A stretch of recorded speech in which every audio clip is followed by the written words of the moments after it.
अस्सलामुअलैकुम guys, welcome to my YouTube channel R S goat farm में आपका स्वागत है।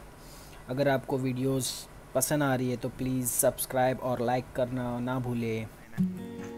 Pathan goat farm part second. Totapari male की जोड़ी है आज जो आपके स्क्रीन पर दिखाई दे रही है। माशाल्लाह ज़बरदस्त क्वालिटी है इनकी। पंच आप देख सकते हैं, इनका फेस जो है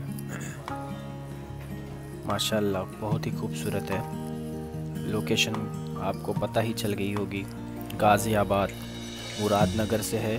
दोस्तों एक तो मेल फॉर सेल है, जिस भाइयों को लेना है तो प्लीज़ कांटेक्ट करें। मेल 2 दांत 6 दांत पर है, 38 इंच हाइट है इसकी और जो वेट है 65-80 केजी अप्रॉक्सीमेटली।